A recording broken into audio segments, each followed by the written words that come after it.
আজকের ভিডিওতে তোমাদের অর্থনীতি প্রথম পত্রের সপ্তম অধ্যায়ের ফুল বেসিক কভার করা হবে এবং আমি যদি তোমাদেরকে বলি এই চ্যাপ্টারে আমাদের টোটাল 7টা টপিক আছে। এই টপিকগুলো থেকে ওভারঅল কেমন ক্যাটাগরির প্রশ্ন আসে সেগুলো তোমাদেরকে সলভ করাই দিব। অ্যান্ড দেন ক নম্বরের জন্য কেমন প্রশ্ন আসে বোর্ড ভিত্তিক এগুলো কভার হয়ে যাবে। অ্যান্ড খ নম্বরের জন্য কেমন প্রশ্ন আসে এগুলো তোমাদেরকে আজকের এই ক্লাসেই কভার আপ করাই দিব। অ্যান্ড দেন এই চ্যাপ্টার থেকে স্টুডেন্টরা কোন কোন জায়গায় আটকায় যেগুলো তোমরা যদি সলভ করে ফেলো তাহলে তোমরা আর কখনো আটকাবে না, সেগুলো তোমাদেরকে সলভ করাই দিব।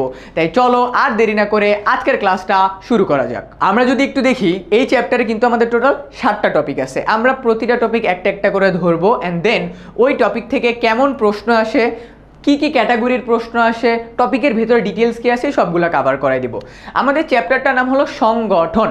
তোমাদেরকে প্রথমেই মনে করাই দিই, আমরা কিন্তু উৎপাদনের 4টা উপকরণ পড়েছিলাম, মনে আছে না তোমাদের? ভূমি, শ্রম, মূলধন, সংগঠন। তার মানে এই চ্যাপ্টারটা হলো আমাদের উৎপাদনের উপকরণের চতুর্থ যে পার্ট, মানে একদম এন্ডে আছে। সংগঠন বলতে আসলে আমরা কি বুঝে থাকি? দুইটা ধরনের আসতে পারে। সংগঠন বলতে আমরা মূলত একটা কোম্পানিকে বুঝে থাকি অথবা উৎপাদন করার জন্য যে প্লেসটা দরকার বা আমরা কোথায় উৎপাদন করব ওই জায়গাটাকে বুঝে থাকি। ঠিক আছে, ওকে। সংগঠন, এই সংগঠনের ভেতর আমাদের কি কি আছে দেখো। সংগঠনের সংজ্ঞা, এই সংগঠনের সংজ্ঞা থেকে কিন্তু আমাদের ক নম্বর প্রশ্ন আসে, দেন বৈশিষ্ট্য, দেন উদাহরণ। আমরা যদি একটা ব্ল্যাঙ্ক স্লাইডে চলে যাই দেন আমি তোমাদেরকে ধরে ধরে বোঝাচ্ছি। ওকে, প্রথমে আমাদের টপিকটা কি? আমাদের টপিকটা হলো সংগঠন। আমাদেরকে প্রথমেই জানতে হবে ভাইয়া সংগঠন আসলে কি। সংগঠন বলতে আমরা মূলত বুঝে থাকি কোনো প্রতিষ্ঠানকে। কি বুঝে থাকি ভাইয়া? প্রতিষ্ঠান। তার মানে আলটিমেটলি আমাদের কোন জায়গায় কাজটা করা হবে। তুমি মনে করো একটা বিজনেস প্রতিষ্ঠা করছো, বাট এই বিজনেসটা আসলে কি, কেমন ক্যাটাগরির, ওইটাকেই আমরা মূলত সংগঠন বলতে পারি। অ্যান্ড বাই দ্য ওয়ে, তুমি যদি এই চ্যাপ্টারটা ভালোভাবে পড়তে পারো তাহলে কিন্তু তুমি এই চ্যাপ্টার থেকে একদম ডিরেক্ট 20 মার্কের সৃজনশীল অ্যান্সার করতে পারবা।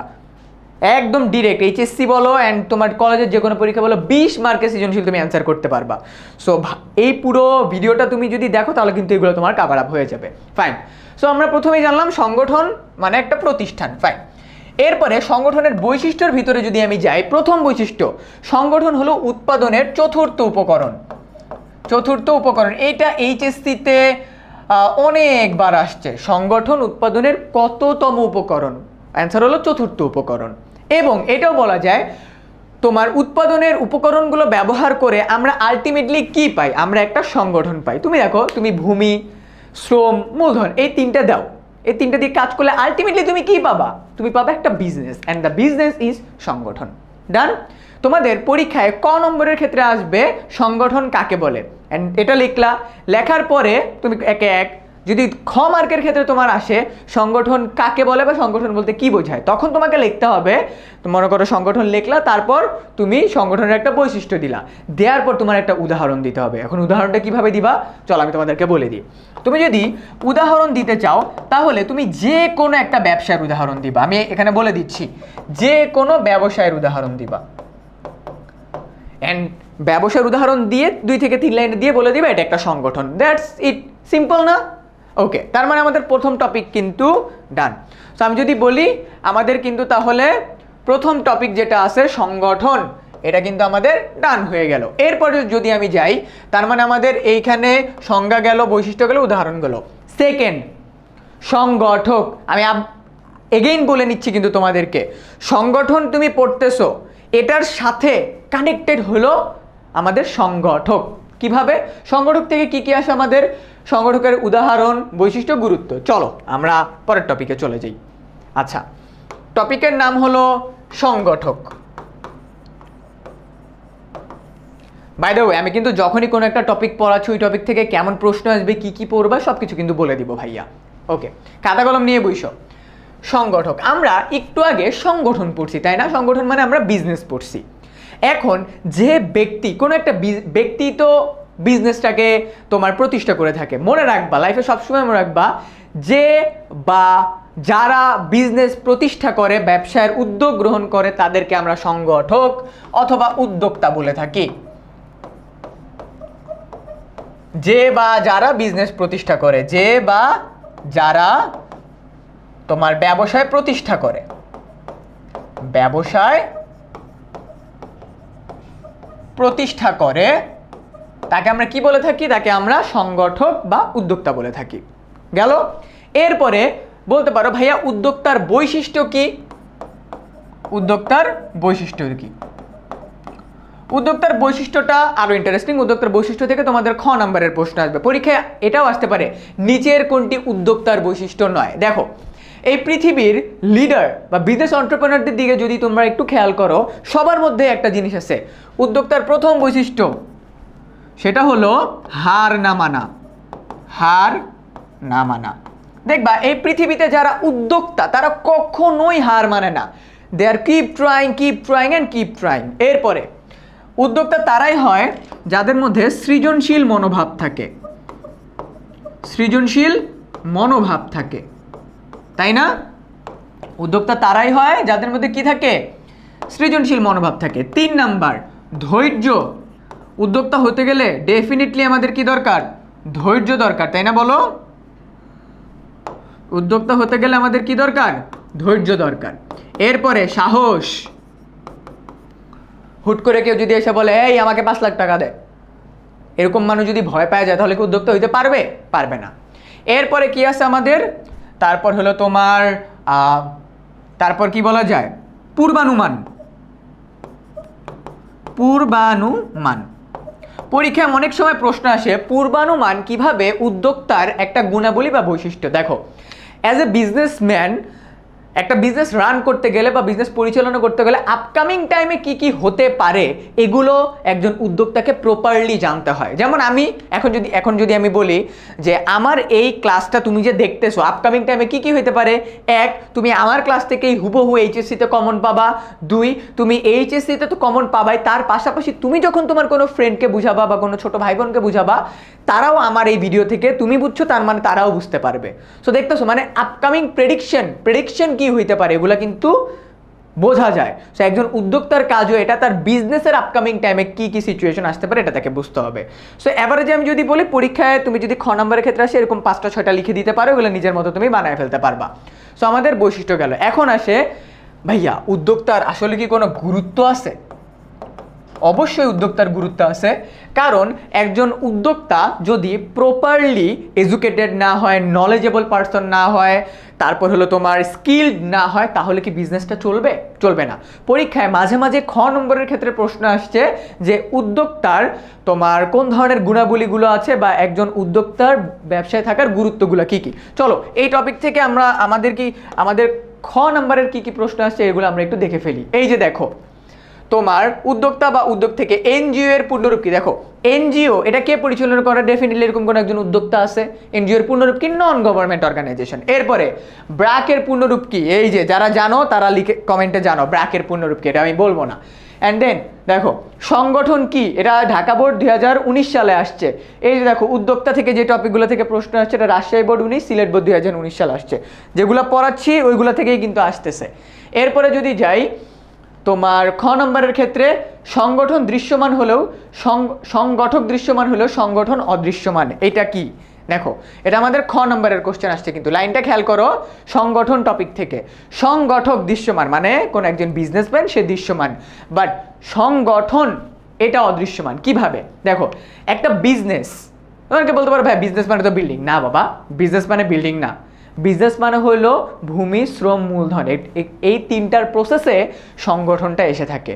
তার মানে সংগঠন কিন্তু হুট করে একদিনে চলে আসবে না, it's a continuous process.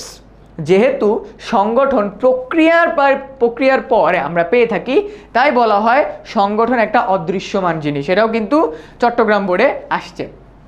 So দেখো এরপর আমরা যদি বলি সংগঠক বা উদ্যোক্তা, এখান থেকে উদ্যোক্তাই সংগঠনের অন্যতম চালিকা শক্তি। ডেফিনেটলি যদি উদ্যোক্তা না থাকতো তাহলে কি বিজনেস চলতো?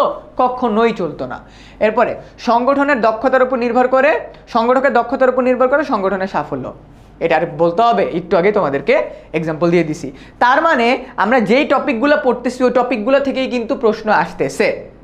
বাই দ্য ওয়ে এই ক্লাসের মাঝখানে কিন্তু আমি তোমাদেরকে কোনো না কোনো একটা জায়গায় একটা ইম্পর্টেন্ট টাস্ক দিব, যেটার মাধ্যমে আমি এতটুকু বুঝতে পারবো যে তুমি এই চ্যাপ্টার পুরোটা বুঝছো নাকি না। সো ক্লাসটা দেখতে থাকো। এরপরে আমরা থার্ড টপিকে চলে যাচ্ছি। আচ্ছা থার্ড টপিক কি দেখি। ওকে, আমাদের থার্ড টপিকটা কি? থার্ড টপিক হলো উদ্যোক্তা বা সংগঠনের কার্যাবলীগুলো কি কি, দায়িত্ব এবং উদাহরণ। এই জায়গা থেকে তোমাদের ঘ নম্বর প্রশ্ন আসবে। কোশ্চেনটা কি বলছে, উদ্যোক্তা বা সংগঠকের কার্যাবলী। তার মানে ভাই আপনার কথা বুঝলাম, বাট একটা প্রতিষ্ঠানে বিজনেসম্যান বা উদ্যোক্তারা আসলে কি কি কাজ করে, এরকম কি কোনো দিক নির্দেশনা বা স্পেসিফিক কোনো ফিল্ড আছে? উত্তর হচ্ছে হ্যাঁ আছে। সো চলো তোমাদেরকে এটা একটু আমি দেখাই দিই, তোমাদের বোঝার সুবিধার্থে আমি এখানে নিয়ে আসছি, খেয়াল করো।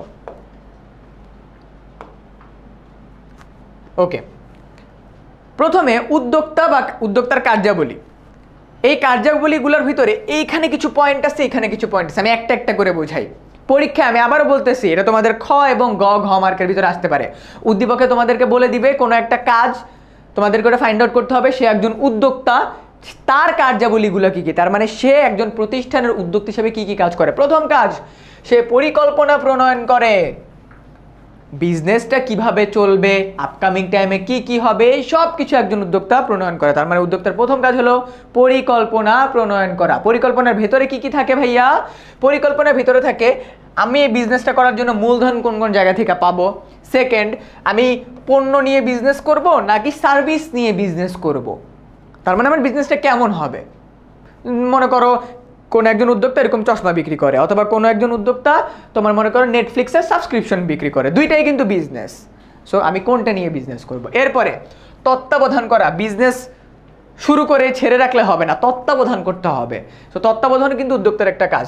শ্রমিকদের তত্ত্বাবধান করতে হবে, যন্ত্রপাতির মনিটরিং করতে হবে, আমার প্রপার যন্ত্রপাতি সব কিছু প্রপারলি চলতেছে কিনা, কেউ কি ফাঁকিবাজি করতেছে কিনা, শ্রমিকরা সবাই ঠিকঠাকভাবে কাজকর্ম করতেছে কিনা, এগুলো আমাদেরকে ফাইন্ড আউট করতে হবে যদি তুমি একজন উদ্যোক্তা হয়ে থাকো। এরপরে শ্রম বিভাগ প্রবর্তন। শ্রম বিভাগ মানে কি, যে যেই কাজটাতে দক্ষ তাকে সেই জায়গাতেই সেই কাজ করতে দিতে হবে। এখন মনে করো সচিন টেন্ডুলকার ক্রিকেট খেলতে পারে, এখন তুমি মনে করো ওকে দিয়ে রাখছো গান বাজনা করতে, অথবা মনে করো তোমার শাহরুখ খান অ্যাক্টিং অনেক ভালো পারে, ওকে তুমি দিয়ে দিছো মনে করো ম্যারাথনে দৌড় দিতে, তাহলে হবে না। তার মানে তোমার প্রতিষ্ঠানে কোন মানুষটা কি কাজ পারে সেটা জেনে তাকে ওই অনুযায়ী কাজ দিতে হবে। এটার মাধ্যমে তুমি উৎপাদন বৃদ্ধি করতে পারবা, মান উন্নয়ন করতে পারবা, প্রতিষ্ঠানের প্রোডাক্টের মান উন্নয়ন করতে পারবা। দেন প্রচার। উদ্যোক্তা কিন্তু বসে থাকে না, বিজনেস স্টার্ট করে বসে থাকে না, সে ওটাকে মানুষকে জানায়, অ্যাডভার্টাইজমেন্ট করে। অ্যান্ড অ্যাডভার্টাইজমেন্টের মাধ্যমে আমরা কীভাবে করা হয়, আকর্ষণীয় বিজ্ঞাপন দেওয়া হয়, পণ্যের পরিচিতি করা হয়। যেমন মনে করো আমি ধরে নিচ্ছি এই ক্লাস আমার যারা দেখতেছো তাদের মধ্যে যে কোনো একজনের একটা বিজনেস আছে, এখন তুমি ওই প্রোডাক্টটা বা তোমার বিজনেসটাকে তুমি যদি মানুষকে নাই জানাও, মানুষকে তোমার বিজনেস সম্পর্কে জানতে পারবে? কখনোই জানতে পারবে না। তার মানে উদ্যোক্তার আরেকটা কাজ কি, প্রোডাক্টটাকে প্রমোট করতে হবে, বিজনেসটাকে প্রমোট করতে হবে। And then বাজারজাতকরণ। প্রোডাক্ট বানায় ঘরে শোপিস বানায় রেখে দিলে হবে না, সেইটা বাজারে বিক্রি করার ক্যাপাবিলিটি থাকতে হবে, বিক্রি করার ওয়ে খুঁজতে হবে। তুমি কি দোকানে প্রোডাক্টগুলো দিবা, তুমি কি মনে করো কি করতে পারো, তারপর তুমি কি অনলাইনে অ্যাডভার্টাইজমেন্ট দিবা, মানে তুমি আলটিমেটলি কি করবা, কোন বাজারে তুমি প্রোডাক্টটাকে বিক্রি করবা, তুমি কি সুপার শপে বিক্রি করবা, মুদি দোকানে বিক্রি করবা, নাকি চায়ের দোকানে বিক্রি করবা, কোথায় বিক্রি করবা, এটাও একজন ফাইন্ড আউট করা উদ্যোক্তার কাজ। এরপরে এর সাথে সাথে আছে লক্ষ্য নির্ধারণ করা, যেটা পরিকল্পনার সাথে ইন্টারকানেক্টেড। লক্ষ্য নির্ধারণ মানে মুনাফা কিভাবে অর্জন হবে, কর্মসংস্থান সৃষ্টি কিভাবে হবে। উপকরণ সংগ্রহ করা। উপকরণ সংগ্রহ মানে কি, উপকরণ দুই ধরনের হয়ে থাকে, একটা হলো মানুষ আর একটা হলো যন্ত্রপাতি। ঠিক আছে, যন্ত্রপাতি কাদের মাধ্যমে তুমি কাজ বেশি করবা, সমন্বয় সাধন। অ্যাজ এ এন্টারপ্রেনার বা উদ্যোক্তা তোমার বিজনেসে যে কোনো সময় যে কোনো কিছু হইতে পারে, তুমি ওইগুলাকে কিভাবে মানে ঠিকঠাক করে রাখবা। মনে করো তোমার অফিসে, তোমার একটা অফিস আছে, তোমার অফিসে মনে করো একজনের সাথে আর একজনের মতের অমিল হচ্ছে, সে দিছে একটা ঘুষি, এখন একটা ঘুষি দিছে দেখে ওর এখানে একদম ফুলেই হয়ে গেছে। এখন তুমি যদি দুজনকেই ফায়ার করে দাও তাহলে তোমার বিজনেসে কিন্তু একটা লস।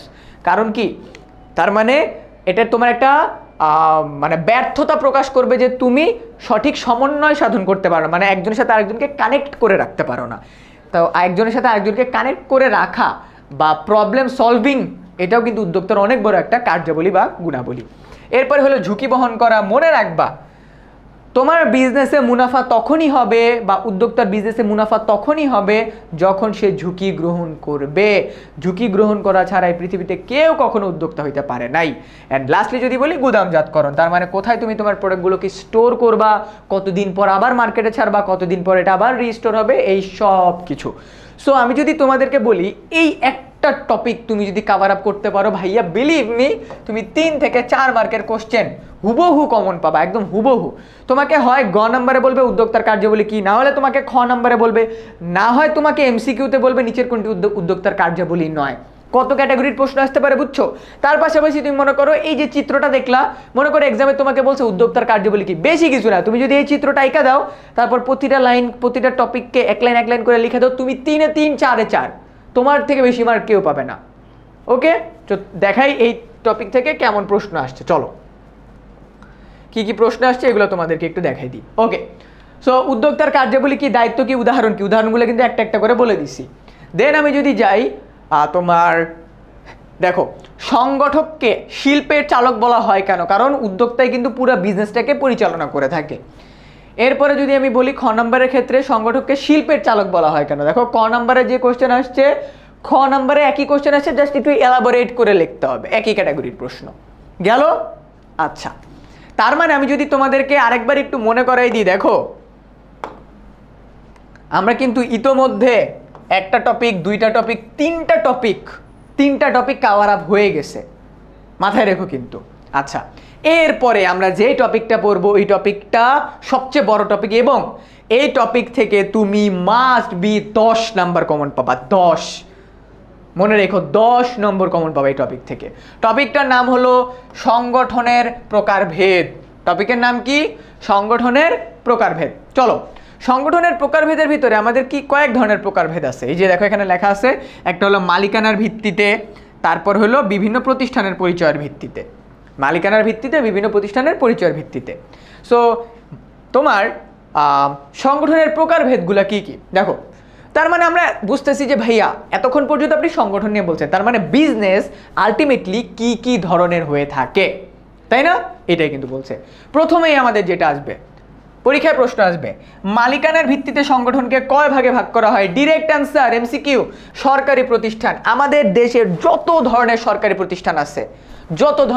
প্রতিষ্ঠান আছে, সবগুলো এটার আন্ডারে। সরকারি প্রতিষ্ঠান দুই ধরনের হয়ে থাকে, এক যেটা নিজে প্রতিষ্ঠাই সরকার করছে, সেকেন্ড একটা কোম্পানি, যে কোম্পানির ম্যাক্সিমাম পোর্শন, মনে করো 100%-এর ভিতরে 60% সরকার কিনে নিছে, ওইটাও একটা সরকারি কোম্পানি।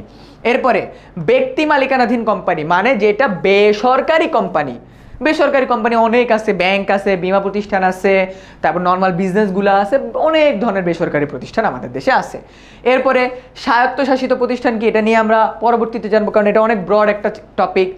সমবায় প্রতিষ্ঠানগুলো কি, মনে রাখবা, সমবায় প্রতিষ্ঠান মানে হলো যে প্রতিষ্ঠানগুলা মানুষের সাহায্যের জন্য, আর্থিক তোমার অবস্থার উন্নতির জন্য প্রতিষ্ঠা করা হয়। এরপর আছে এনজিও। আমরা একটা একটা করে জানবো। আমরা প্রথমে সরকারি প্রতিষ্ঠান, বেসরকারি প্রতিষ্ঠান, স্বায়ত্তশাসিত, আমরা ওই যে লেখো লাস্টের টপিক আছে ওটা আমরা পরে জানবো। আগে আমরা এই তিনটা নিয়ে জানবো, সরকারি প্রতিষ্ঠান কি, বেসরকারি কি, সমবায় প্রতিষ্ঠান কি, এনজিও কি। এগুলো থেকে কিন্তু আমাদের গ ঘ নাম্বারে প্রশ্ন আসবে বা ক খ নাম্বারেও আসবে। আমরা একটা একটা করে বুঝি, সরকারি, বেসরকারি, সমবায়, এনজিও। চলো, আচ্ছা, প্রথমে আমাদের আছে সরকারি প্রতিষ্ঠান। তোমাদেরকে কিন্তু কাকে বলে জানতে হবে। হ্যাঁ বাবা, সরকারি প্রতিষ্ঠান। মনে রাখবা, সরকার কর্তৃক গঠিত, পরিচালিত, নিয়ন্ত্রিত প্রতিষ্ঠানকে সরকারি প্রতিষ্ঠান বলা হয়। আমি আবার বলতেছি, সরকার কর্তৃক গঠিত, পরিচালিত, নিয়ন্ত্রিত কোম্পানিকে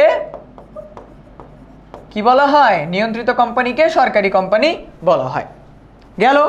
আমাদের দেশে সরকারি কোম্পানিগুলোর বৈশিষ্ট্য কি? প্রথম বৈশিষ্ট্য হলো গণতান্ত্রিক মতামত, যে গণতান্ত্রিকের উপর ভিত্তি করে আমাদের দেশে তোমার সরকারি প্রতিষ্ঠানগুলো কাজকর্ম করে থাকে। তারপরে আমলাতন্ত্র। দেখো, গণতন্ত্রও আছে, আমলাতন্ত্রও আছে। মনে রাখবা, আমাদের দেশের সরকারি প্রতিষ্ঠানগুলো আমলাতন্ত্রে বিশ্বাসী। আমি যা বলবো তাই, উপরের মহল যা বলবে তাই, এটাতেই বিশ্বাসী। এরপরে কি তোমার এরপরে যদি আনঅফিশিয়াল কিছু কথাবার্তা বলি, যেমন মনে করো বয়স্করা সবচেয়ে বেশি প্রায়োরিটি পায় প্রমোশনের ক্ষেত্রে, ঠিক আছে? এটা আমাদের দেশের সরকারি প্রতিষ্ঠানগুলোর একটা বৈশিষ্ট্য। এখন তুমি ফাইন্ড আউট কিভাবে করবা যে ভাই এটা একটা সরকারি প্রতিষ্ঠান নাকি না? তার মানে আমি যদি তোমাদেরকে বলি, তোমার বাংলাদেশের সরকারি প্রতিষ্ঠানগুলোর একটা লিস্ট করতে হবে। যেমন লিস্টটা কেমন হতে পারে, যেমন মনে করো ওয়াসা, এটা একটা সরকারি প্রতিষ্ঠান। তারপরে হলো রেলওয়ে, বাংলাদেশ রেলওয়ে। তারপরে হলো বাংলাদেশ টেলিযোগাযোগ। এই ক্যাটাগরির কতগুলা কোম্পানি আছে আমাদের দেশে, এগুলার একটা লিস্ট তোমার করতে হবে। তুমি অনলাইনে ঘাটাঘাটি করলে লিস্টটা পেয়ে যাবা। ওকে, অনলাইনে ঘাটাঘাটি করলে লিস্ট পেয়ে যাবা। সো তোমাদের প্রথম কাজ যেটা আমি দিচ্ছি, মনে রাখো তোমাদের প্রথম টাস্ক এই ক্লাস থেকে, তোমাদের টাস্ক 1, আজকের ভিডিও যারা দেখতেছো তাদের টাস্ক আমি অনেকগুলা দিব। প্রথম টাস্ক 1, আমাদের দেশের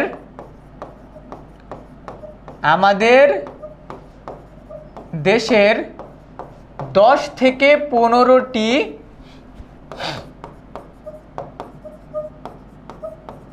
সরকারি প্রতিষ্ঠানের নাম লিস্ট করে নোট করো। গেল? তার মানে সরকারি প্রতিষ্ঠান, আমি তো তোমাকে বেসিক বুঝাই দিছি, কনসেপ্ট বুঝাই দিছি, বৈশিষ্ট্য বুঝাই দিছি। এবার কাজ হলো ওই বৈশিষ্ট্যগুলোর সাথে কোম্পানিগুলোকে তোমার ম্যাচ করানো। সরকারি প্রতিষ্ঠান গেল। বেসরকারি প্রতিষ্ঠান হলো সরকারির ঠিক উল্টা। বেসরকারি প্রতিষ্ঠান মানে হলো যেসব কোম্পানির উদ্দেশ্য মুনাফা অর্জন করা, যারা মুনাফা অর্জনের জন্যই পরিচালিত হয় এবং ব্যক্তি মালিকানাধীনের তোমার আওতায় গঠিত, পরিচালিত এবং নিয়ন্ত্রিত হয়। এখন কথা হলো তোমাদের টাস্ক 2। এবার দিচ্ছি হলো তোমাদের টাস্ক 2। কয়টা টাস্ক দিব আমি জানি না, আমি টাস্ক 2 দিচ্ছি। কেন দিচ্ছি? তুমি যদি এইগুলা ফিল আপ করো এবং আমার ক্লাসটা ভালোভাবে করো, বিলিভ মি ভাইয়া, তোমাকে এই চ্যাপ্টারে কেউ আটকাতে পারবে না। ওকে, সেম ভাবে আমাদের দেশের বেসরকারি, যেহেতু বেসরকারি প্রতিষ্ঠান বেশি, বেসরকারি 25 থেকে 30টি প্রতিষ্ঠান লিস্ট করো। প্রতিষ্ঠান লিস্ট নোট করো। এবং এগুলা ঠিক আছে নাকি সেটা তুমি কোথায় জানাবা? সেটা তুমি 2 জায়গায় জানাইতে পারো। তোমার ব্যাচের, তুমি যেই ব্যাচেরই হও না কেন, তুমি যদি এইচএসসি 26, 27, 28 যেই ব্যাচেরই হও না কেন, আমার এই ক্লাসের স্ক্রিনশট নিবা, এই টাস্কের স্ক্রিনশট নিবা, দেন তোমার খাতায় তুমি যেখানে লিখছো এটা ছবি তুলে তোমার ফ্রি গ্রুপে পোস্ট করে দিবা। তোমাদের যে ফ্রি গ্রুপ আছে, ফ্রি গ্রুপে পোস্ট করে দিবা। ওকে, ঠিক আছে, এটা তোমাদের টাস্ক গেল।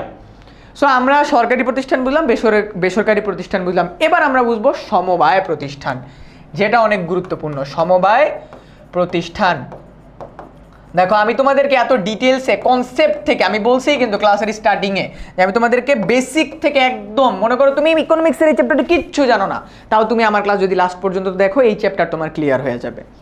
আচ্ছা, সমবায় প্রতিষ্ঠানগুলো মানে কি? সমবায় প্রতিষ্ঠানগুলো মানে হলো যে প্রতিষ্ঠানগুলো তাদের সদস্যদের আর্থিক কল্যাণের জন্য গঠিত হয়। তার মানে এখান থেকে প্রশ্ন যদি আসে, সমবায় প্রতিষ্ঠানের মূল উদ্দেশ্য কি? মূল উদ্দেশ্য হলো সদস্যদের আর্থিক কল্যাণ, সদস্যদের আর্থিক কল্যাণ সাধন। কি সাধন? আর্থিক কল্যাণ সাধন। তার মানে আমি যদি এটার সংজ্ঞা হিসেবে বলি, যে সকল প্রতিষ্ঠান বা সংঘ তোমার সমাজের নিম্ন এবং নিম্ন মধ্যবিত্ত, লাইনটা মাথায় রাখো, নিম্ন বা নিম্ন মধ্যবিত্ত, নিম্ন মধ্যবিত্ত শ্রেণীর মানুষের, নিম্ন মধ্যবিত্ত শ্রেণীর মানুষে একত্র হয়ে নিজেদের আর্থিক অবস্থা কল্যাণের লক্ষ্যে কোনো সমিতি গঠন করে, তাকে সমবায় সমিতি বলা হয়। তুমি এরকম বাংলাদেশের কৃষক, জেলে, কামার, কুমোর, তাঁতি, তারপর হলো রিক্সাওয়ালা, তারপর হলো ভ্যানওয়ালা, তারপর হলো তোমার পরিচ্ছন্নতা কর্মী, এরকম অনেক ধরনের তুমি সমবায় সমিতি পাবা যারা নিজেদের আর্থিক কল্যাণ সাধনের জন্য গঠিত হয়। ফাইন, বুঝছো? অনেকে বলতে পারো ভাই এটার আসলে কাজ কি? কাজ হলো, মনে করো একটা সমবায় সমিতিতে, মনে করো আমি যদি ধরি কৃষক সমবায় সমিতি, মনে করো একটা সমবায় সমিতিতে টোটাল মনে করো 35 জন সদস্য আছে। এখন এই 35 জন সদস্য প্রতি মাসে তাদের আর্নিং থেকে মনে করো 100 টাকা করে এই সমিতিতে রাখলো।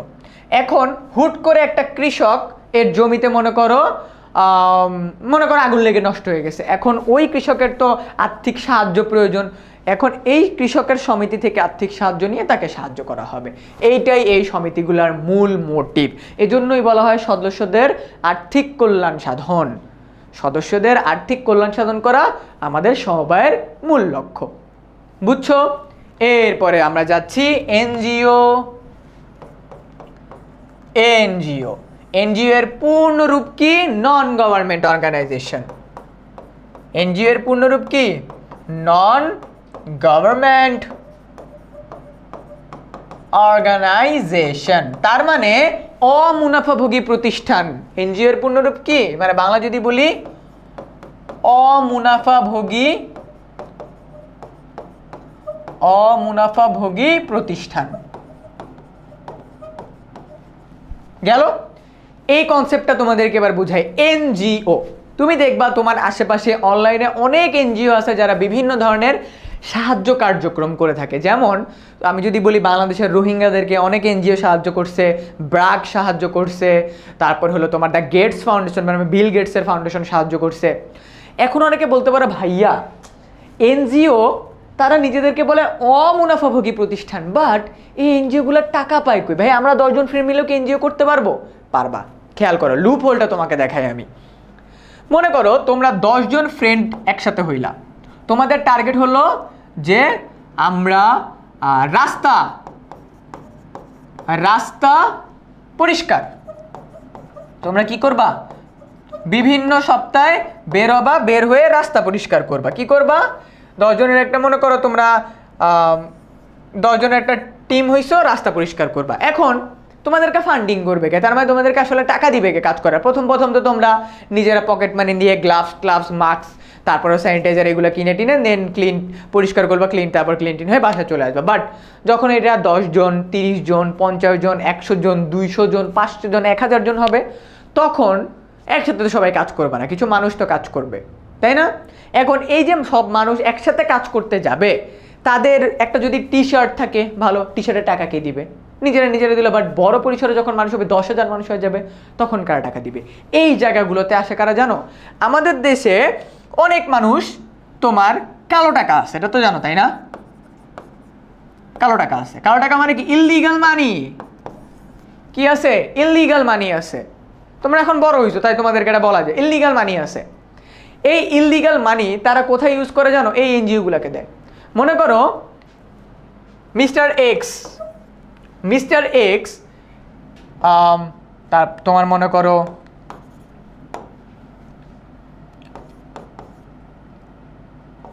ক্লিন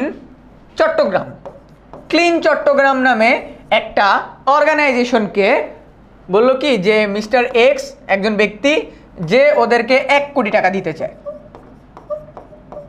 1 কোটি টাকা দিতে চায় কেন? কারণ এই যে মিস্টার এক্স তাদেরকে 1 কোটি টাকা দিল, এইটা নিয়ে পত্রিকায় লেখালেখি হবে। পত্রিকায় লেখালেখি হলে মিস্টার এক্স এই ব্যক্তির সুনাম বাড়বে, সবাই তাকে বলবে সে অনেক বড় দাতা হয়ে গেছে। আচ্ছা, এইটা গেল। যাওয়ার পরে এই 1 কোটি টাকা এইটা ওদের ফান্ডিং হয়ে যাবে। তার মানে এটা দিয়ে তারা নিজেরা ব্যবহার করবে না, তারা কাজ করবে, তা কী করবে এটা তাদের বিষয়। এইরকম যদি, আর এই যে দেখো মিস্টার এক্স তো তাদেরকে বললো যে 1 কোটি টাকা দিছে, বাট তার হিসাবে সে যদি 5 কোটি টাকা দেখায়, কেউ কি এটা দেখতে যাবে? তার মানে সে যত টাকা বলবে ওইটার উপর কিন্তু তার কোনো ট্যাক্স নাই। তার মানে সে যদি বলে আমি 5 কোটি টাকা দিছি, তার মানে এই 5 কোটি টাকা তার লিগাল হয়ে গেছে। তাহলে 5 কোটি টাকা কি লিগাল এবার? কারণ সে তো দান করছে, আর দানের টাকার উপরে কোনো তোমার হয় না, কি বলে, ট্যাক্স নাই, কারণ আমি এটা দান করছি। শেষ? বুঝছো কথা? সো এইভাবে করে আমাদের এনজিওগুলা পরিচালিত হয়। নাও তোমাদের টাস্ক 3,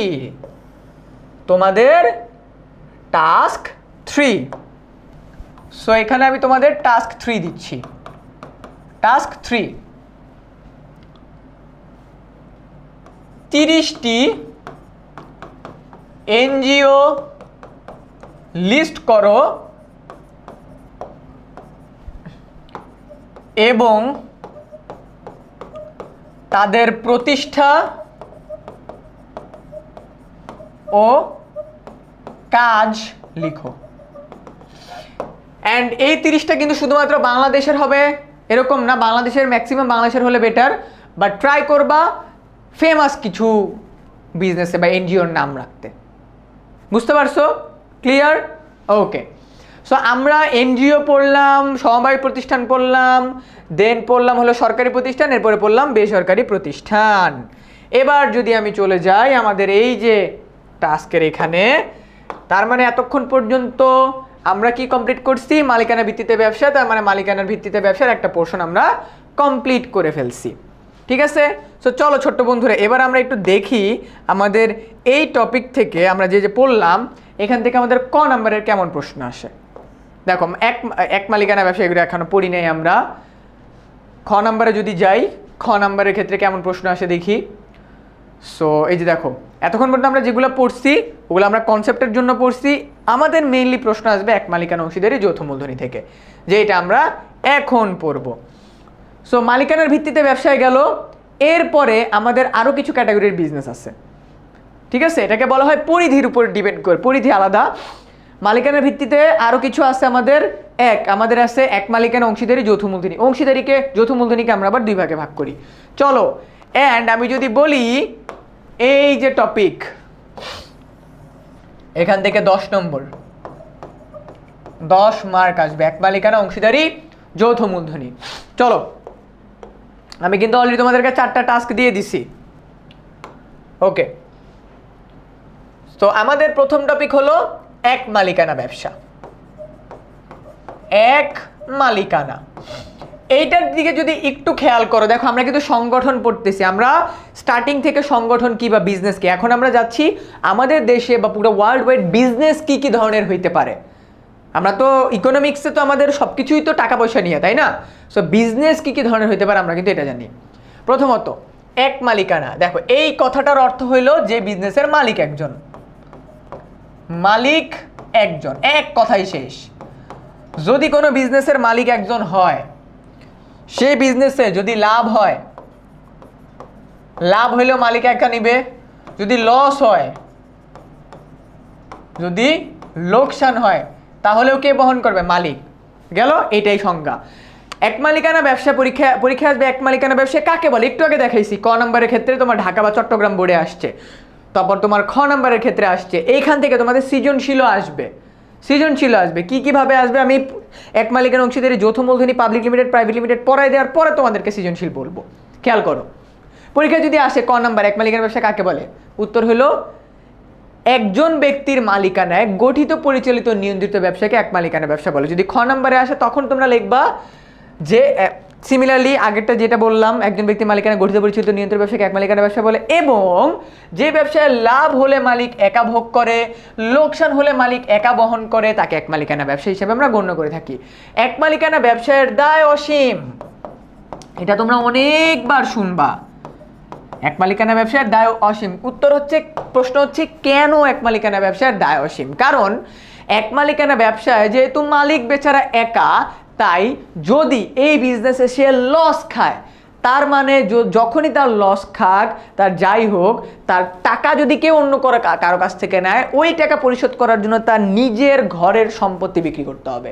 তার নিজের ওয়াইফের জুয়েলারি হইতে পারে, তার নিজের ঘরের আসবাবপত্র হইতে পারে, হোয়াট এভার ইট ইজ, তাকে ওইটা বিক্রি করে তার দায় পরিশোধ করতে হবে। যেহেতু ব্যক্তিগত সম্পত্তি পর্যন্ত বিক্রি করতে হইতে পারে, তাই বলা হয় এক মালিকানা ব্যবসায়ের দায় অসীম। বুঝছো কথা?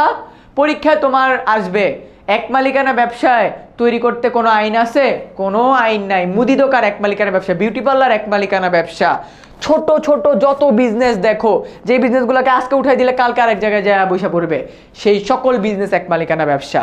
উদ্দীপকে তোমাকে মনে করো 2টা সিনারিও দিয়ে দিলে, অমুক ব্যক্তি কাজ করতেছে, অমুক ব্যক্তি কাজ করতেছে, তোমাকে ফাইন্ড আউট করতে হবে কোনটা এক মালিকানা ব্যবসা, দেন তোমাকে গ বা ঘতে ওটা এক্সপ্লেইন করতে হবে।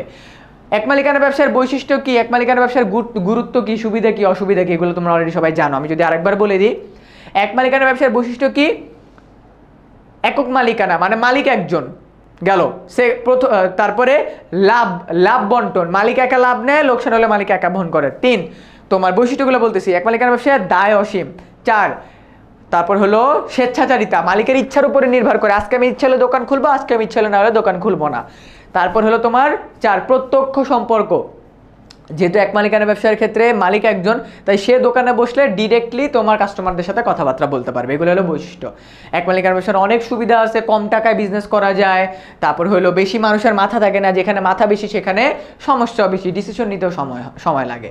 তো দেখছো এক মালিকানা ব্যবসায় কী কী ভাবে করা হয়ে থাকে, বুঝলা? এরপরে তুমি মনে করো চিন্তা করলা যে ভাইয়া আমি এক মালিকানা ব্যবসায় করে একটা মোটামুটি ভালো লেভেলের টাকা পয়সা জমায় ফেলছি, এবার না ভাই আমি টাকা কামায় মজা পাচ্ছি না, আমি একটু চাই কয়েকজন মানুষকে একত্র করতে। এইটাই হলো আমার অংশীদারি ব্যবসা। এক মালিকানা ব্যবসায়ের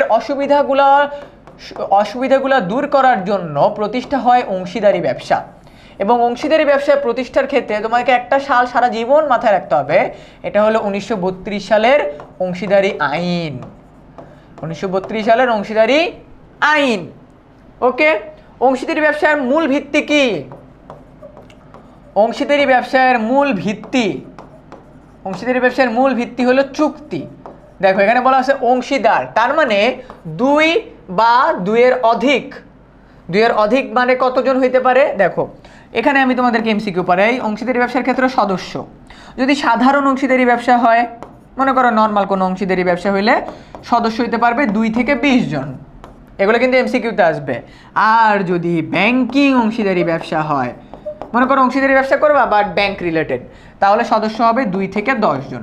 এটা মাথায় রাখো, এটা থেকে তোমাদের এমসিকিউ এই প্রশ্ন আসবে, বুঝছো? সাধারণ অংশীদারি ব্যবসার ক্ষেত্রে সর্বনিম্ন 2 জন, সর্বোচ্চ 20 জন। ব্যাংকিং ক্ষেত্রে সর্বনিম্ন 2 জন, সর্বোচ্চ 10 জন। গেল এটা। এরপরে অংশীদারি ব্যবসার মূল ভিত্তি চুক্তি কাকে বলে? যদি আমি বলি 1932 সালের অংশীদারি আইনের উপর ভিত্তি করে 2 বা ততোধিক ব্যক্তি অংশীদারি চুক্তিকে মূল ভিত্তি মান্য করে যদি কোনো ব্যবসা গঠন করে তাকে অংশীদারি ব্যবসা বলা হয়। গেল। অংশীদারি ব্যবসার ক্ষেত্রে আমাদের অনেক ধরনের অংশীদারি ব্যবসা আছে, ঠিক আছে? সকল ধরনের অংশীদারি ব্যবসা তোমাদের আসে না, জাস্ট মনে রাখবা আমাদের অংশীদারি ব্যবসার ক্ষেত্রে আমি যদি আরও সহজ করে বলি, কিছু প্রকারভেদ আছে। এই প্রকারভেদগুলো মূলত মানে যে এটা বিজনেস স্টাডিসেরও আছে, হিউম্যানিটিসেরও আছে যেহেতু, তাই আমি বলে দিচ্ছি। আমাদের আছে সাধারণ অংশীদারি ব্যবসা, অংশীদারি ব্যবসার প্রকারভেদ, সাধারণ অংশীদারি ব্যবসা। তারপর আমাদের আছে সীমিত অংশীদারি ব্যবসা, তা আমাদের আছে নামমাত্র এগুলো হলো অংশীদার। এটা হলো অংশীদার। তার মানে এই অংশীদারি ব্যবসায় আমাদের কেমন ধরনের অংশীদার থাকতে পারে? সব অংশীদার তো সবসময় সমান হয় না, কেমন ক্যাটাগরির আমাদের অংশীদার থাকতে পারে? সাধারণ অংশীদার, সীমিত অংশীদার, নামমাত্র অংশীদার, তারপর আমাদের আছে ঘুমন্ত অংশীদার, তারপর আমাদের আছে আপাত দৃষ্টিতে অংশীদার, ঠিক আছে? আপাত দৃষ্টিতে অংশীদার, তারপর আমাদের আছে তোমার প্রতিবন্ধ অংশীদার, আরও বিভিন্ন ধরনের আমাদের অংশীদার আছে। সো এখান থেকে মেইনলি আমাদের ইম্পর্টেন্ট হলো সাধারণ অংশীদার, কারণ তারা ব্যবসায়ের মূল মালিক হয়ে থাকে। ব্যবসার কি হয়ে থাকে? মূল মালিক হয়ে থাকে। সীমিত অংশীদার, যাদের দায় সীমিত হয়ে থাকে, ঠিক আছে? যাদের দায় সীমিত হয়ে থাকে। নামমাত্র অংশীদার, যেসব অংশীদার তার শুধুমাত্র নাম ব্যবহার করার অনুমতি দেয়। ঘুমন্ত অংশীদার, যাদের অনেক টাকা, যারা বিজনেসে টাকা দিয়ে ঘুমায় যায়। আপাত দৃষ্টিতে অংশীদার, এই ক্যাটাগরির অংশীদার হলো তারা বিজনেসে আগে ছিল, হুট করে তারা ইচ্ছা করছে তারা বিজনেসটা আর কন্টিনিউ করবে না, তাই তারা মনে করো চলে গেছে, বাট তাদের টাকাটা বিজনেসে রয়ে গেছে, সেটা তারা ঋণ হিসেবে বিজনেসে রেখে দিছে। প্রতিবন্ধ অংশীদার মানে হলো, দেখবা ফ্রেন্ড সার্কেলের এমন কিছু মানুষ থাকে যে তুমি যাই বলো মুস্কি একটা হাসি দেয়, তার মানে কি? মৌনতা সম্মতির লক্ষণ। আমি হাসি দিছি তার মানে কি? আমি রাজি। সিমিলারলি এমন কিছু অংশীদার থাকে যাদেরকে অন্য কেউ যদি এসে জিজ্ঞেস করে আপনি কি বিজনেসের পার্টনার, সে একটা হাসি দেয়। ওই হাসি তো ফাঁসি বলে না, যে তুমি হেসে গেছো তার মানে তুমি ফেসে গেছো।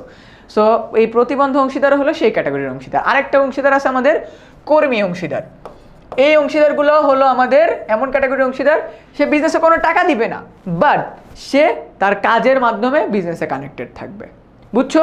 আমরা এতক্ষণ পর্যন্ত যেগুলো পড়লাম এগুলো হলো আমাদের অংশীদারি ব্যবসায় কেমন ধরনের অংশীদার থাকতে পারে। এক মালিকানা ব্যবসার টপিক তো বলছি। অংশীদারি ব্যবসা থেকে যদি তোমাদের সৃজনশীল আসে, উদ্দীপকে মনে করো 3 বা 4 বন্ধু দিয়ে দিবে, তোমাকে ফাইন্ড আউট করতে হবে কে সাধারণ অংশীদার, কে সীমিত অংশীদার, কে নামমাত্র অংশীদার, কে ঘুমন্ত অংশীদার, কে আপাত দৃষ্টিতে অংশীদার, কে প্রতিবন্ধ অংশীদার। তুমি এটা ফাইন্ড আউট করে ফেললেই 3 এ 3 4 4। বুঝছো কথা ভাইয়া? ক্লিয়ার? ও এক মালিকানা ব্যবসায় তাহলে মুনাফা কিভাবে বন্টন করা হয়? এক মালিকানা ব্যবসায়ের মুনাফা বন্টন করা হয় চুক্তির উপর ভিত্তি করে। তার মানে কে কত টাকা দিছে এটা যদি চুক্তিতে লেখা থাকে সেই হিসাবে মুনাফা বন্টন করা হবে। গেল। এরপরে এই টপিকের ভিতরে আরো অন্যান্য অনেক কিছু আছে, বাট মেজর ফ্যাক্টগুলাই হলো এইটা। গেল। এখন তুমি চিন্তা করতে পারো ভাইয়া এক মালিকানা ব্যবসা করছেন, টাকা পয়সা মোটামুটি আর্ন করার জন্য অংশীদারি ব্যবসায় গেছেন, ভাইয়া মনে করেন আমি আমার বিজনেসকে আরো বড় করতে চাই, তাহলে কি আছে? এরপরের স্টেপ আছে। এরপরের স্টেপ হলো আমাদের যৌথ মূলধনী কোম্পানি। যৌথ মূলধনী কোম্পানি। যৌথ মূলধনী কোম্পানি কি? যে কোম্পানি 1994 সালের আইন দ্বারা গঠিত, পরিচালিত, নিয়ন্ত্রিত হয়। কত সালের আইন? 1994 সালের আইন দ্বারা গঠিত, পরিচালিত ও নিয়ন্ত্রিত হয়। গেল। এইবার আমি তো যদি তোমাদেরকে বলি যৌথ মূলধনী কোম্পানিকে আমরা দুই ভাগে ভাগ করতে পারি, এইটাই হলো মেইন। বলছিলাম না 20 মার্ক আসবে, অংশীদারি ব্যবসা থেকে যদি 10 মার্ক আসে বাকি 10 এখান থেকে আসবে। খেয়াল করো, যে কোনো ক্যাটাগরির প্রশ্ন আসতে পারে, ক খ গ ঘ। এই চ্যাপ্টারের সৃজনশীল থেকে না আসলে অন্য চ্যাপ্টারের সৃজনশীলের ভিতরে এই কোশ্চেন ঢুকাই দিবে, কোনো না কোনো জায়গা থেকে আসবেই, মিলায় নিয়ে এইচএসসি পরীক্ষার টাইমে। একটা হলো public limited company, public limited company, আরেকটা হলো তোমার প্রাইভেট লিমিটেড কোম্পানি। ওকে, আমি একদম সহজভাবে বুঝাই দিচ্ছি। Public limited company, private limited company, তার মানে এইটা হলো আমাদের যৌথ মূলধনী কোম্পানির প্রকারভেদ। তোমাকে জাস্ট ফাইন্ড আউট করতে হবে যে কোনটা, এটা কোন ধরনের কোম্পানি, নাথিং এলস। কিভাবে ফাইন্ড আউট করতে পারবা? প্রথমত সদস্যের উপর ভিত্তি করে তুমি ফাইন্ড আউট করতে পারবা। পাবলিক লিমিটেড কোম্পানির ক্ষেত্রে সদস্য সর্বনিম্ন 7 জন, পাবলিকের ক্ষেত্রে সর্বনিম্ন 7 জন, সর্বোচ্চ হলো এটা হলো ইনফিনিটিভ। এটা কি?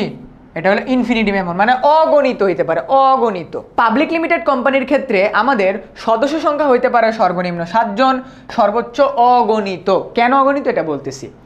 এরপরে যদি আমি পরিচালক বলি, কতজন পরিচালক হতে পারবে? পরিচালক হতে পারবে 3 জন। এরপরে আমি যদি বলি শেয়ার অবাধে হস্তান্তরযোগ্য,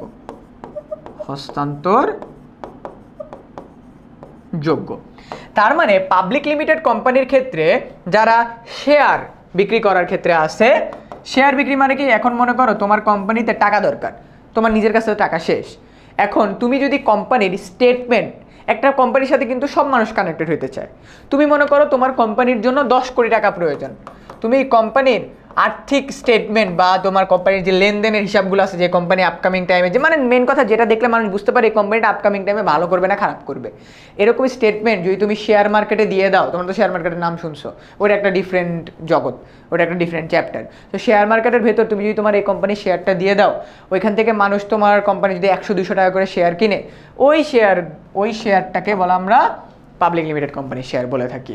এবং ওই শেয়ার বিক্রি করার কোনো লিমিট নেই, তুমি যত ইচ্ছা তত শেয়ার বিক্রি করতে পারবা। পরীক্ষায় উদ্দীপকের ক্ষেত্রে তোমাদেরকে বলে দিবে একটি কোম্পানি যার সর্বনিম্ন সদস্য 7 জন, সর্বোচ্চ অগণিত, পরিচালক 3 জন, শেয়ার অবাধে বিক্রি করা যায়, তোমাকে ফাইন্ড আউট করতে হবে এটা কি পাবলিক লিমিটেড নাকি প্রাইভেট লিমিটেড, বুঝছো? এরপরে সো আমি প্রাইভেটের ক্ষেত্রে যদি যাই, প্রাইভেটের ক্ষেত্রে সদস্য হবে সর্বনিম্ন 2 জন, সর্বোচ্চ হবে 50 জন, পরিচালক হবে 2 জন, পরিচালক হবে 2 জন, আর শেয়ার অবাধে হস্তান্তরযোগ্য নয়, লিখে দিই হস্তান্তরযোগ্য নয়। তার মানে এটা যেহেতু প্রাইভেট, তার মানে এই শেয়ারটা আমরা বাজারে ছাড়তে পারবো না, কোম্পানির ভেতরেই থাকতে হবে। বিলিভ মি, এই কয়টা জিনিস তুমি যদি জানো, এই চ্যাপ্টার থেকে তুমি 3টা এমসিকিউ অ্যান্সার করতে পারবে। আমি যে তোমাদেরকে জিনিসগুলো লিখে দিচ্ছি এগুলো কিন্তু বিগত বছরের প্রশ্ন, এগুলো কিন্তু বিগত বছরের প্রশ্ন। ফাইন, এটা গেল মোটামুটি। সো আমাদের এক মালিকানা ব্যবসা, অংশীদারি ব্যবসা, যৌথ মূলধনী ব্যবসা মোটামুটি একটা তোমরা আন্ডারস্ট্যান্ডিং পেয়ে গেছো। এবার যদি আমি তোমাদেরকে বলি যে ভাইয়া আপনি একটু আগে বললেন যে এখান থেকে আমাদের সৃজনশীল আসবে, আমরা জাস্ট বিজনেসটাকে ফাইন্ড আউট করলাম, বাট আমরা যখনই এই মনে করেন যৌথ মূলধনী কোম্পানি, পাবলিক লিমিটেড কোম্পানি নিয়ে আমরা লিখবোটা কি, এটাই তো তোমার প্রশ্ন না? আমি বলে দিচ্ছি কিভাবে করে লিখবা বা কি তোমরা আলটিমেটলি লিখতে পারবা। তোমাদেরকে ডিরেক্ট বলতে পারে পাবলিক লিমিটেড কোম্পানি সম্পর্কে লিখো, প্রাইভেট লিমিটেড কোম্পানি সম্পর্কে লিখো। তোমরা প্রথমে এই জিনিসগুলো লিখবা, লেখার পরে আরও কয়েকটা জিনিস আছে। যেমন আমি যদি পাবলিক লিমিটেড কোম্পানির ক্ষেত্রে বলি, এই পাবলিক লিমিটেড কোম্পানির এই সদস্য এটা গেল। তারপরে পাবলিক লিমিটেড কোম্পানি গঠন করা তুলনামূলক জটিল, গঠন করা তুলনামূলক জটিল গঠন প্রণালী, কারণ অনেক মানুষ নিয়ে বিজনেস করতে হয়, তাই পাবলিক লিমিটেড কোম্পানি গঠন করা জটিল এবং সময় সাপেক্ষ বিষয়। ওকে, তারপরে কোম্পানি করলে তোমাকে দুইটা জিনিস মাথায় রাখতে হবে। একটা হলো স্মারকলিপি। স্মারকলিপি কি? কোম্পানির যৌথ মূলধনী কোম্পানির মূল দলিল। যৌথ মূলধনী কোম্পানির মূল দলিল কি? মূল দলিল বা গঠনতন্ত্র। মূল দলিল বা গঠনতন্ত্র হলো স্মারকলিপি। এই স্মারকলিপির ধারাগুলো তোমাকে মাথায় রাখতে হবে। তারপর হলো তোমাকে কোম্পানির নিবন্ধন পত্র নিতে হবে।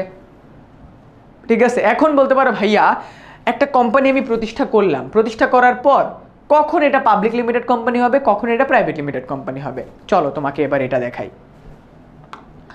তুমি যদি চিন্তা করো একটা যৌথ মূলধনী কোম্পানি, মনে করো তুমি চিন্তা করছো তুমি একটা যৌথ মূলধনী কোম্পানি নিবা, গঠন করবা। একটা যৌথ মূলধনী কোম্পানি গঠন করতে গেলে তোমার কয়েকটা স্টেপ আছে। একটা হলো উদ্যোগ গ্রহণ পর্যায়। তোমাকে ডেফিনেটলি উদ্যোগ গ্রহণ করতে হবে যে তুমি বিজনেসটা করবা। তারপরে দলিল পত্র প্রণয়ন করতে হবে। দলিল পত্র প্রণয়ন করতে হবে। দলিল পত্র প্রণয়ন মানে কি? তোমার বিজনেসটা করার জন্য যে যেই পেপারস দরকার এগুলো নিতে হবে। এই যে এখনই আসবে মেইন ফ্যাক্ট। এরপরে আমাদের আছে নিবন্ধন পত্র নিবন্ধন পত্র প্রণয়ন।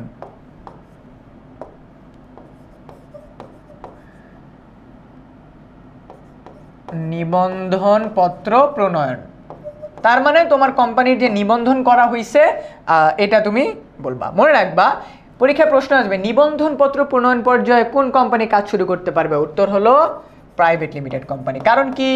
প্রাইভেট লিমিটেড কোম্পানি ছোট, বেশি মানুষের প্রয়োজন হয় না, তাই নিবন্ধন পত্র প্রণয়ন পর্যায়ে প্রাইভেট লিমিটেড কোম্পানি কাজ শুরু করতে পারে।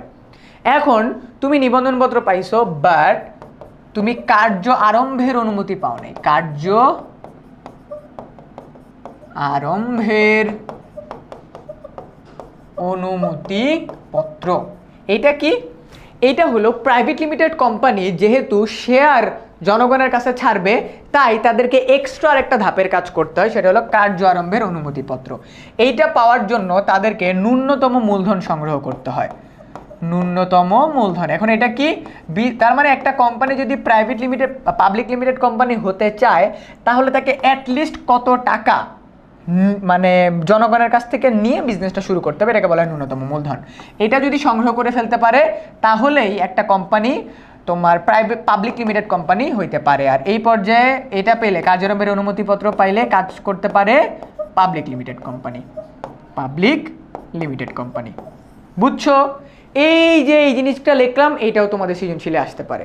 তোমাদেরকে জাস্ট উদ্দীপকে বলে দিবে এমন একটি কোম্পানি যারা তোমার নিবন্ধনপত্র পাওয়ার পর কাজ শুরু করতে পারে, এমন একটি কোম্পানি যারা কার্যারম্ভের অনুমতিপত্র পাওয়ার পর কাজ শুরু করতে পারে। তখন তোমাকে পুরাটা এলাবোরেট করতে হবে এটা কি পাবলিক লিমিটেড কোম্পানি নাকি প্রাইভেট লিমিটেড কোম্পানি। বুঝছো কথা? মাথায় ঢুকছে? ক্লিয়ার? ওকে। আর যৌথ মূলধনী কোম্পানির ক্ষেত্রে আমাদের আরেকটা জিনিস থাকে, আমাদের সভা থাকে। সভা কি? মনে করো একটা বিজনেস করতে গেলে বিভিন্ন ধরনের মিটিং অ্যারেঞ্জ করতে হয়। 3টা মিটিং আছে, একটা হলো বিধিবদ্ধ সভা, একটা হলো সংবিধিবদ্ধ সভা, তারপরে হলো আমাদের আর্জেন্ট কোনো সভা টভা থাকে না, ওইগুলো একটা ডিফারেন্ট কথাবার্তা। বাট আমাদের যেহেতু বেসিক পড়াচ্ছি, কনসেপ্ট পড়াচ্ছি, এইগুলো তুমি যদি পড়ো তুমি কোশ্চেন ভালোভাবে অ্যান্সার করে আসতে পারবা। বুঝছো? আমি যদি এবার তোমাকে আরেকবার মনে করাই দিই আমি তোমাকে এখন পর্যন্ত কি কি জিনিস পড়াইছি। So let's recap. আমরা সংগঠন পড়ছি, সংগঠনের সংগঠক উদ্যোক্তাকে, তারপর হলো উদ্যোক্তা বা সংগঠনের কার্যাবলী পড়ছি, সংগঠনের প্রকারভেদ পড়ছি, প্রকারভেদের ভিতরে আমরা মালিকানার ভিত্তিতে সবগুলো পড়ছি। এখানে তোমাদেরকে টাস্ক দিছি, একক মালিকানা পড়ছি, অংশীদারি কারবার পড়ছি, যৌথ মূলধনী কারবার পড়ছি, প্রাইভেট লিমিটেড কোম্পানি পড়ছি, পাবলিক লিমিটেড কোম্পানি পড়ছি। তার মানে 7টা টপিকের মধ্যে আমরা অলরেডি 4টা টপিক ফুল ফ্লেজিড ভাবে কভার আপ করে ফেলছি। এবার যদি আমি তোমাদেরকে ক এবং খ নাম্বারের কোশ্চেন দেখাই, দেখো আমি তোমাদেরকে ক খ পড়াচ্ছি না, আমি কিন্তু যখন টপিক পড়াচ্ছি তখন কিন্তু গ ঘ কভার আপ হয়ে যাচ্ছে। দেখো একক মালিকানা কারবার কাকে বলে? ঢাকা, দিনাজপুর, সিলেট, যশোর বোর্ড 2018 সালে। যৌথ মূলধনী কারবার কাকে বলে? পড়াই দিছি। খ নম্বরের কোশ্চেনের ক্ষেত্রে যদি যাই, অংশীদারি কারবার বিশ্বাস এবং আস্থার উপর নির্ভর করে চলে কেন? ওই যে চুক্তি করছে। এরপরে অংশীদারি কারবার কি? পর্যাপ্ত মূলধন যোগান দান সম্ভব, যতটুকু সম্ভব চুক্তি অনুযায়ী সম্ভব। সমবায় কারবার কোন অর্থে এক মালিকানা কারবার অপেক্ষা উন্নত? কারণ সমবায় সমিতি মানুষ মানে অনেক মানুষ একসাথে হয়ে কাজ করে, তাই সমবায় কিন্তু উন্নত। তার মানে আমি বলা যে আমরা কিন্তু মেইন যতটুকু কাভার আপ করার মতো আমরা মেজরিটি পোর্শন কাভার আপ করছি। ফাইন, এরপর আমাদের টপিকটা কি? এরপর আমাদের টপিকটা হলো পরিধি। পরিধি মানে কি? লেন্থ। এতক্ষণ পর্যন্ত আমরা বিজনেসের ডেপথে পড়ছি, এবার আমরা জাস্ট লেন্থ পড়বো। অ্যান্ড এটা তোমরা অলরেডি পড়ছো। কিভাবে বলি? আমরা এবার পড়বো কি? পরিধির ভিত্তিতে সংগঠন। এর ভিতরে কি কি আছে দেখো ভাইয়া। পরিধির ভিত্তিতে সংগঠনের ভেতরে আমাদের আছে ক্ষুদ্র মালিকানা, ক্ষুদ্র শিল্প, মাঝারি শিল্প, বৃহৎ শিল্প। ক্ষুদ্র শিল্পের সদস্য সংখ্যা কত? সদস্য সংখ্যা, যেটা তোমরা তোমাদের অর্থনীতির দ্বিতীয় পত্রে পড়ছো, বাংলাদেশের শিল্প চ্যাপ্টারে।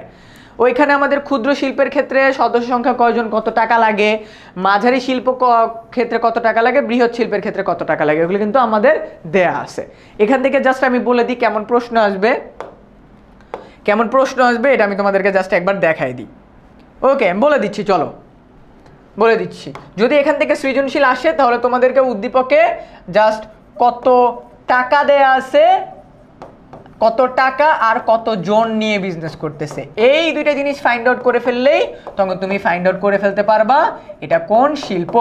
এছাড়াও যদি আমি বলি, আমাদের প্রশ্ন আসে যে তোমার কি কি প্রশ্ন আসে? হ্যাঁ, ক্ষুদ্র শিল্প কি? ক্ষুদ্র শিল্পের কাজ, বৃহৎ শিল্পের কাজ, মাঝারি শিল্প কি কি কাজ করে, এই ক্যাটাগরির প্রশ্নগুলো আমাদের আসে। বুঝতে পারছো? সো এই গেল আমাদের তোমার শিল্প টপিক থেকে। ফাইন, এরপরে আমাদের সরকারি বেসরকারি প্রতিষ্ঠানের পার্থক্য, এগুলা কিন্তু টাস্ক দিছি, মনে আছে? সরকারি প্রতিষ্ঠান মনে আছে? সরকারি প্রতিষ্ঠান কি, বেসরকারি প্রতিষ্ঠান কি, এগুলা কিন্তু টাস্ক দিয়ে দিছি। এগুলা কিন্তু ভাইয়া টাস্ক দিছে। এই যে সরকারি এবং বেসরকারি প্রতিষ্ঠানের মধ্যে পার্থক্য, সংজ্ঞা, পার্থক্য, উদাহরণ, এগুলো কিন্তু টাস্ক নিজে নিজে করলেই হয়ে যাবে। এরপরে আমি যদি লাস্ট টপিকে যাই, দেখো তোমার পরিধিবে যে ক্ষুদ্র শিল্প কাকে বলে, মাঝারি শিল্প কাকে বলে। ওকে, সরকারি প্রতিষ্ঠান বেসরকারি প্রতিষ্ঠান কি কি, এগুলো আমরা কিন্তু অলরেডি কাভার আপ করছি। ঠিক আছে? তো পরিধির ভিত্তিতে আমাদের যে কারবার, এখান থেকে কিন্তু আমাদের জাস্ট 3 ক্যাটাগরির প্রশ্ন। কেমন শিল্প, সেই শিল্পের লোক সংখ্যা কত, টাকার সংখ্যা বা টাকার অ্যামাউন্টটা কত। ক্ষুদ্র শিল্প কাকে বলে, মাঝারি শিল্প কাকে বলে, সরকারি প্রতিষ্ঠান কি, বেসরকারি প্রতিষ্ঠান কি, এগুলো কিন্তু একদম স্টার্টিংয়েই আমি তোমাদেরকে ডিটেলসে বলে দিছি, যেহেতু টপিকটা আগে ছিল। বা টাস্ক যেটা দিছি ওগুলো করলেই কিন্তু এটা পেয়ে যাবা। এটা গেল ক নম্বরের কোশ্চেন। এবার যদি খ নম্বরের কোশ্চেনের ক্ষেত্রে যাই, দেখো ক্ষুদ্র এবং বৃহৎ শিল্পের মধ্যে পার্থক্য লিখে রাখো, গ্যারান্টি দিয়ে লিখে রাখো, এই চ্যাপ্টার থেকে প্রশ্ন আসলে এটা আসবেই। সরকারি এবং বেসরকারি প্রতিষ্ঠানের মধ্যে পার্থক্য দেখো। খ নম্বরের, যদি ক নম্বরের ক্ষেত্রে এটা দেয় না, যদি খ নম্বরের ক্ষেত্রে দেয়, তোমরা জাস্ট 5টা পার্থক্য লিখবা। কয়টা? 5টা পার্থক্য লিখবা, 2 এ 2 শেষ। লাস্ট টপিক, স্বায়ত্তশাসিত প্রতিষ্ঠান। স্বায়ত্তশাসিত প্রতিষ্ঠান কি? চলো পড়াই। স্বায়ত্তশাসিত কি? স্বায়ত্তশাসিত, স্বায়ত্তশাসিত, এইটা মানে হলো যে সকল প্রতিষ্ঠান সেটা শিক্ষা প্রতিষ্ঠান হতে পারে বা যে কোনো ধরনের প্রতিষ্ঠান হতে পারে। এতক্ষণ পর্যন্ত আমরা সরকারের আইন, অংশীদারি আইন, বিভিন্ন আইন দেখছি না? বাট এখন যে সকল প্রতিষ্ঠান নিজের আইনে চলে, যে সকল প্রতিষ্ঠান নিজের আইনে চলে, একদম এক কথায় নিজের আইনে চলে, তাকে আমরা বলবো স্বায়ত্তশাসিত প্রতিষ্ঠান। এটা সবচেয়ে বড় এক্সাম্পল হলো আমাদের দেশের যে মন্ত্রণালয়গুলো আছে, এক একটা মন্ত্রণালয়ের আইন এক এক রকম। তুমি যদি কর্মসংস্থান মন্ত্রণালয় বলো, খাদ্য মন্ত্রণালয় বলো, শিক্ষা মন্ত্রণালয় বলো, তারপর হলো যোগাযোগ মন্ত্রণালয়, এক একটা মন্ত্রণালয়ের দায়িত্ব এক এক রকম, কাজ এক এক রকম, আইন এক এক রকম, নিজের মতো করে চলে। বুঝছো? এরপরে বাংলাদেশের যতগুলো পাবলিক বিশ্ববিদ্যালয় আছে, ঢাকা বিশ্ববিদ্যালয়ের নিজস্ব আইন আছে, সে নিজের আইনের মাধ্যমে চলে। তারপর মনে করো চট্টগ্রাম বিশ্ববিদ্যালয়ের নিজের আইন আছে, সিলেট বিশ্ববিদ্যালয়ের নিজের। তার মানে স্বায়ত্তশাসিত প্রতিষ্ঠান বলতে সেই সকল প্রতিষ্ঠানকে বোঝায় যারা তাদের নিজের আইন মোতাবেক চলে। বুঝছো কথা? ক্লিয়ার, একদম মানে সোজা সাপটা ভাষায় বুঝাই দিছি। এবার আমাদের টাস্ক 5, কি মনে করছো ভাইয়া পড়ায় চলে যাব, ভাইয়া কি ভুলে গেছি? আরে না, টাস্ক 5 বাংলাদেশের সবগুলো স্বায়ত্তশাসিত প্রতিষ্ঠানের নাম লিস্ট করো। স্বায়ত্তশাসিত প্রতিষ্ঠানের নাম ও কাজ নোট করো। এইটা যদি তুমি করো তাহলে তোমার টপিক ডান। স্বায়ত্তশাসিত প্রতিষ্ঠানের কাজগুলো কি? এই যে তুমি যখন এই কাজগুলো ফাইন্ড আউট করবা, যখন একটু ঘাটাঘাটি করবা, তখন তোমার স্বায়ত্তশাসিত প্রতিষ্ঠানও ডান হয়ে যাবে। Now let's recap. এই যে দেখো স্বায়ত্তশাসিত প্রতিষ্ঠানের যদি আমি কোশ্চেনগুলো দেখাই, দেখো স্বায়ত্তশাসিত প্রতিষ্ঠান কাকে বলে? ঢাকা দিনাজপুর বোর্ড 2019। আবার কাকে বলে? স্বায়ত্তশাসিত প্রতিষ্ঠান কি? চট্টগ্রাম বোর্ডে আসছে। এরপরে আসছে দারিদ্র বিমোচনে এনজিও সহায়ক ভূমিকা পালন করে, যে এনজিও থেকে যেটা আসছে সেটাই। সো আমি যদি লাস্টলি একবার রিক্যাপ করাই দেই, ফাইন। এবার যদি আমি একটা রিক্যাপ করাই দিই, সংগঠন কি আমরা পড়ছি, সংগঠক কি পড়ছি, উদ্যোক্তার কার্যাবলী পড়ছি, সংগঠনের প্রকারভেদ পড়ছি, পরিধি পড়ছি, তারপরে যে সংগঠনের প্রকারভেদের ভিতরে এগুলো সব কমপ্লিট করছি, সরকারি বেসরকারি প্রতিষ্ঠান পড়াইছি, বোঝাইছি, টাস্ক দিয়ে দিছি, স্বায়ত্তশাসিত প্রতিষ্ঠান পড়াইছি, বোঝাইছি, টাস্ক দিয়ে দিছি। সো টোটাল আমি তোমাদেরকে 5টা টাস্ক দিছি। এই টাস্কগুলো যদি ফুলফিল করো তাহলে ওভারঅল কিন্তু কোশ্চেন তোমার আগে থেকে প্র্যাকটিস হয়ে গেল। নাও এতক্ষণ পর্যন্ত পড়াইলাম, এবার যদি বলি যে এই চ্যাপ্টারে তোমরা আটকাবা কোন কোন জায়গায়, 3টা জায়গায় তোমরা আটকাইতে পারো। এক, জাস্ট তুমি কি পড়ছো, উদাহরণ না দিলে নম্বর কমে যাবে। আমি তোমাদেরকে কিন্তু টাস্ক দিছি উদাহরণগুলোর জন্যই, উদাহরণ না দিলে নাম্বার কম পাবা। অ্যাজ ইউজুয়াল খাতার ভ্যালু থাকবে, উদাহরণ দিতে হবে। দেন তোমার ব্যাখ্যার ভেতরে যদি বৈশিষ্ট্য, সংজ্ঞা এগুলা ডিরেক্টলি না বলা থাকে, লাভ নেই।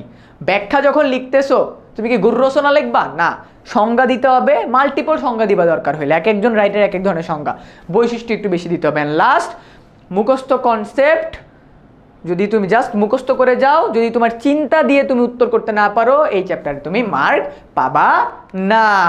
সো আজকের ভিডিওতে তোমাদেরকে আমি অর্থনীতি প্রথম পত্রের 7ম অধ্যায়ের ফুল বেসিক একদম প্রথম থেকে শুরু করে লাস্ট পর্যন্ত ইন ডিটেলসে ক খ গ ঘ with MCQ fully cover up করাই দিছি। তোমার যদি এই ভিডিও নিয়ে কোনো প্রশ্ন থেকে থাকে সেটা আমাকে এই ভিডিওর কমেন্ট সেকশনে জানিয়ে দাও। আর হ্যাঁ, কমেন্ট সেকশনে আমাকে জানিয়ে দাও এরপর তুমি কোন চ্যাপ্টার এরকম বেসিক ক্লাস চাও। দেখা হচ্ছে পরবর্তী ভিডিওতে।